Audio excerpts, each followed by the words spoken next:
Semua pihak sudah bicara tentang 100 hari kinerja Prabowo dan Gibran. Ada yang memberikan penilaian positif, ada yang memberikan penilaian sedang-sedang saja, ada juga yang memberikan penilaian yang sangat negatif.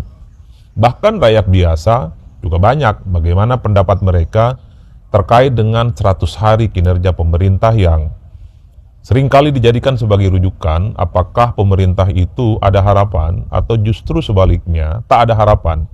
Bagaimana menahkodai pemerintahan untuk 5 tahun yang akan datang.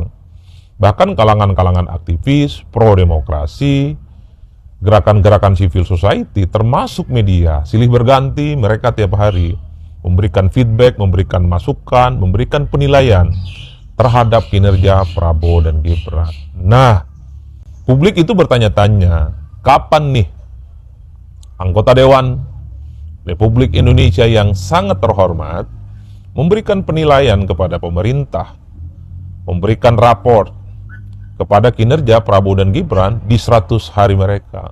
Ini kan yang paling banyak ditunggu. Jadi kalau kita mau hitung satu persatu, di antara semua elemen dan kelompok masyarakat yang ada di Indonesia, per hari ini hanya anggota dewan lah, baik secara kelembagaan, baik secara partai, baik secara fraksi, atau secara individual. Suaranya tidak pernah terdengar.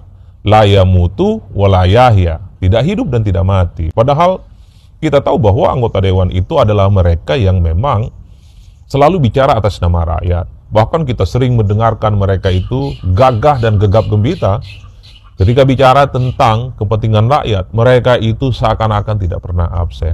Nah, kali ini rakyat itu nunggu apa statement bapak-bapak yang terhormat, anggota dewan yang ada di Senayan, terkait dengan kinerja pemerintah. Mau buruk, mau positif, mau sedang-sedang saja, nggak ada soal.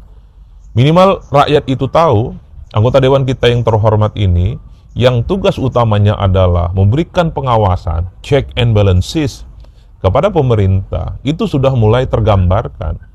Meski publik tahu, di antara semua partai politik yang lolos parlemen, per hari ini, itu sudah menyatakan dukungan politiknya kepada Prabowo. Menyatakan dukungannya untuk bekerja sama 5 tahun dengan Prabowo Subianto, dan seterusnya, dan seterusnya. Disitulah sebenarnya memang sejak awal, publik itu pesimis bahwa akan ada partai ataupun fraksi yang ada di DPR akan coba untuk memberikan kritisisme, memberikan catatan-catatan kritis kepada 100 hari pemerintahan Prabowo dan Gibran. Oke, dalam konteks kelembagaan partai, dalam konteks fraksi-fraksi yang ada di parlemen, semua sepakat tak ada yang berani memberikan evaluasi kepada Prabowo. Mau positif, mau negatif, ataupun yang sedang-sedang saja. Tapi minimal, secara personal anggota dewan, kan banyak sekali anggota dewan itu tidak mau disebut sebagai petugas partai.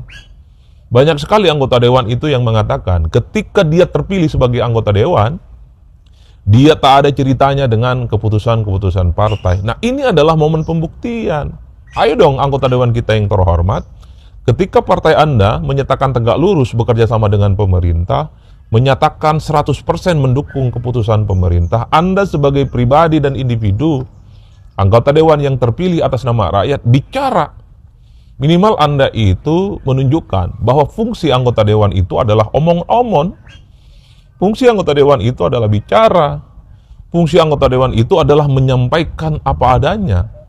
Kan kita tahu, di antara ratusan anggota dewan itu kan tersebar di seluruh Indonesia. Minimal mereka itu menyampaikan problem-problem apa yang terjadi di daerah masing-masing, terutama di daerah pemilihannya masing-masing. Misalnya anggota dewan daerah Banten, mereka bicara soal 100 hari kinerja Prabowo Subianto. Salah satu yang luput dibicarakan misalnya soal pagar laut yang ada di Kabupaten Tangerang. Di tempat yang lain misalnya di daerah Jawa Timur kan banyak. Di tempat saya misalnya di Kabupaten Sumeneb juga ada tuh tiba-tiba ada laut yang sudah tersertifikasi, Surabaya, Sidoarjo, sudah ada hak guna bangunan dan seterusnya terkait dengan laut.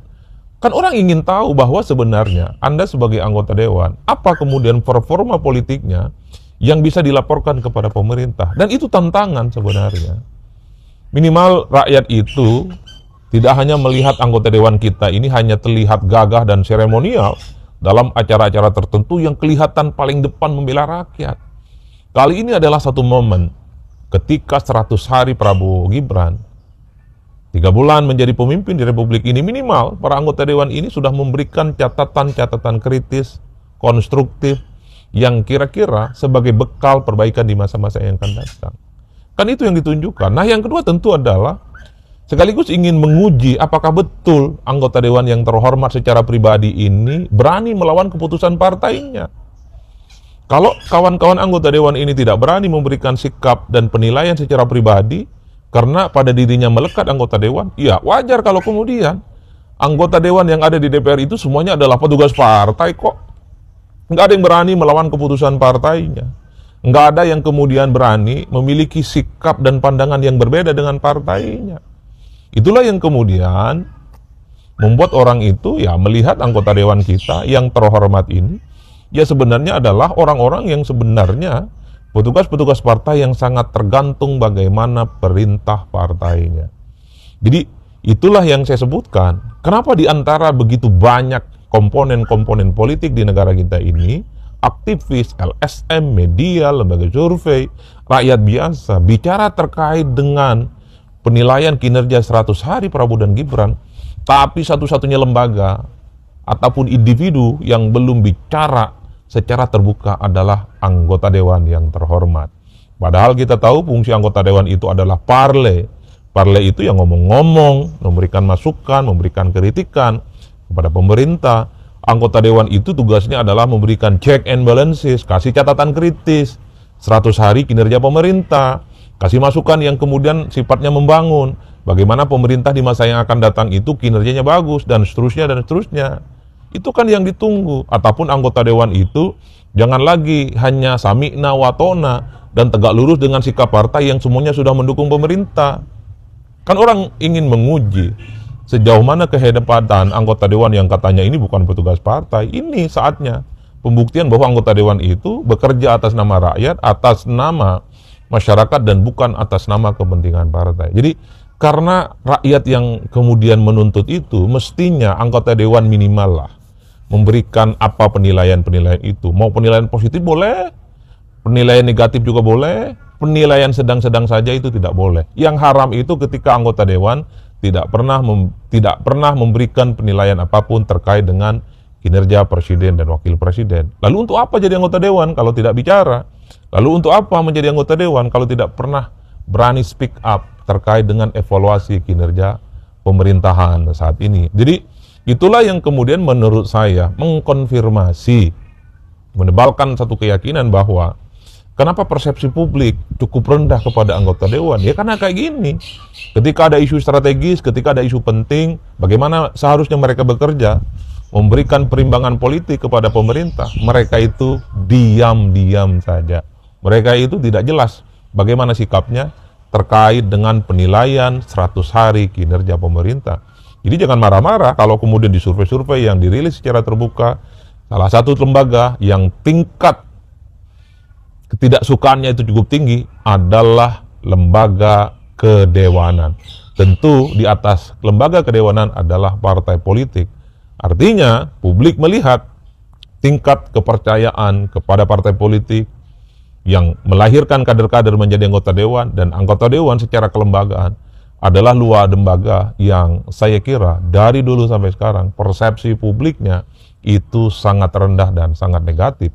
Padahal kita tahu anggota dewan, kedewanan DPR, termasuk partai politik adalah dua institusi yang saya kira cukup powerful bagaimana mereka itu menentukan nasib dan bangsa kita di masa-masa yang akan datang. Jadi saya kira di situ. Kalau anggota dewan kita masih belum bicara, tidak berani omon-omon, wajar kalau kemudian publik akan terus nyinyir bahwa anggota dewan kita itu memang seperti anggota dewan dahulu kala, la yamutu wa la yahya, dan bahkan cenderung anggota dewan kita itu hanya sebatas stempel bagaimana untuk menyetujui semua program yang sudah dimiliki oleh pemerintah.